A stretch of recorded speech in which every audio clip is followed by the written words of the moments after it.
Assalamualaikum warahmatullahi wabarakatuh. Apa khabar murid-murid semua?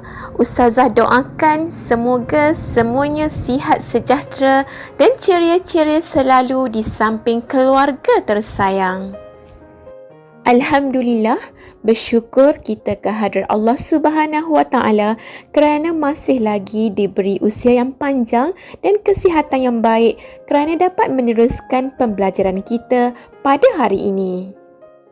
Hari ini kita akan belajar mata pelajaran Pendidikan Islam tahun 4 bidang adab.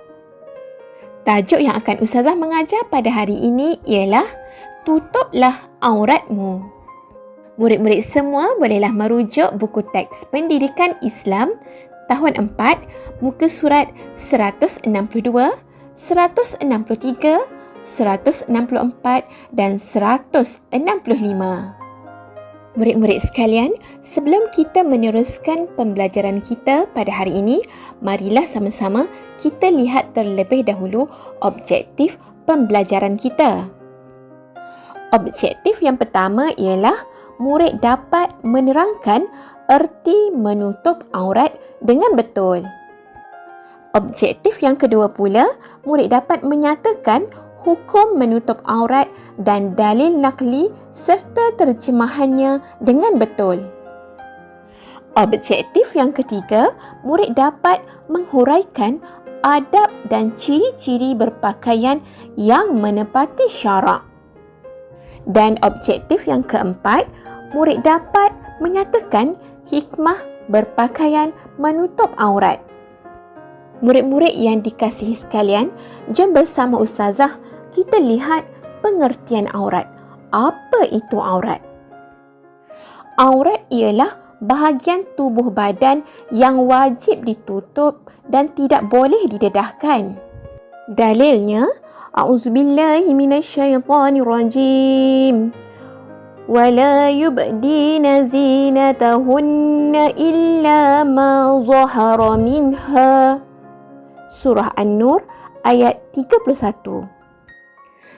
Maksudnya, dan janganlah mereka memperlihatkan perhiasan tubuh mereka kecuali yang zahir daripadanya. Berdasarkan dalil yang Ustazah bacakan sebentar tadi, menutup aurat hukumnya adalah wajib. Orang yang mendedahkan aurat akan mendapat dosa dan dimurkai oleh Allah Subhanahu Wa Taala. Murid-murid sekalian, cuba perhatikan batasan aurat ini. Bagi seorang lelaki, auratnya adalah dari pusat hingga ke lutut. Manakala bagi seorang perempuan pula, auratnya adalah seluruh badannya kecuali muka dan tapak tangan. Murid-murid yang dirahmati Allah sekalian, Nabi Muhammad SAW pernah bersabda dengan mafhumnya, ada dua golongan ahli neraka yang belum pernah dilihat oleh baginda dan salah satunya ialah perempuan-perempuan yang membuka aurat, yang cenderung melakukan maksiat dan mendorong orang lain juga melakukan maksiat. Kepala mereka mempunyai sanggul seperti bonggol unta yang sengit.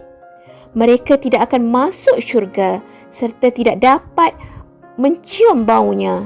Riwayat Muslim. Tahukah kawan-kawan, menutup aurat memelihara kehormatan? Murid-murid yang Ustazah sayangi sekalian, seterusnya kita lihat pula adab-adab berpakaian. Cuba murid-murid baca dan perhatikan adab-adab berpakaian ini. Yang pertama, mestilah membaca doa. Yang kedua, memulakan anggota sebelah kanan ketika memakai pakaian. Adab yang ketiga pula, memulakan anggota sebelah kiri ketika membuka pakaian. Dan yang keempat, memilih ciri-ciri pakaian yang menepati syarak. Murid-murid sekalian, seterusnya kita lihat ciri-ciri pakaian yang menepati syarak. Bagaimana pakaian yang menepati syarak ni? Yang pertama, mestilah menutup aurat. Yang kedua, tidak ketat. Yang ketiga, tidak jarang hingga menampakkan warna kulit aurat yang ditutup. Dan yang keempat, tidak menonjol dan tidak menarik perhatian. Murid-murid yang Ustazah sayangi sekalian, jom kita amalkan doa memakai pakaian ini. Bismillahi, Allahumma inni as'aluka min khairihi wa khairi ma huwalah. Wa a'udzu bika min syarrihi wa syarri ma huwalah. Maksudnya, dengan namamu ya Allah, aku meminta kepadamu kebaikan pakaian ini dan kebaikan apa-apa yang ada padanya. Dan aku berlindung kepadamu daripada kejahatan pakaian ini dan kejahatan yang ada padanya. Seterusnya, kita cuba amalkan pula doa ini, iaitu doa membuka pakaian. Bismillahilladzi la ilaha illahu. Maksudnya, dengan nama Allah yang tiada Tuhan melainkan Dia. Kawan-kawan nak tahu tak? Kita mestilah sentiasa mengikuti sunnah Rasulullah sallallahu alaihi wasallam dalam berpakaian. Murid-murid yang dirahmati Allah sekalian, mari kita contohi sunnah Rasulullah sallallahu alaihi wasallam dalam berpakaian. Murid-murid tahu tak? Rasulullah sallallahu alaihi wasallam memakai baju yang berlengan panjang hingga ke pergelangan tangan. Rasulullah sallallahu alaihi wasallam juga berdoa ketika memakai pakaian seperti serban, baju yang sempurna. Seterusnya, Rasulullah sallallahu alaihi wasallam juga suka memakai pakaian putih, bersih, wangi dan berpakaian sederhana. Baiklah murid-murid, kita lihat pula hikmah berpakaian menutup aurat. Hikmah yang pertama ialah membuktikan ketaatan terhadap perintah Allah Subhanahu wa taala. Dan hikmah yang kedua, menjaga maruah dan kehormatan diri. Murid-murid sekalian, sebagai rumusannya, mengamalkan adab berpakaian yang menepati syarak bukan sahaja dapat memelihara kehormatan seorang Muslim, bahkan menjadikan pemakainya yakin dan orang di sekelilingnya berasa selesa. Baiklah murid-murid, setakat ini dahulu pembelajaran kita pada hari ini. Ustazah harap apa yang Ustazah kongsikan ini memberi manfaat kepada anda semua.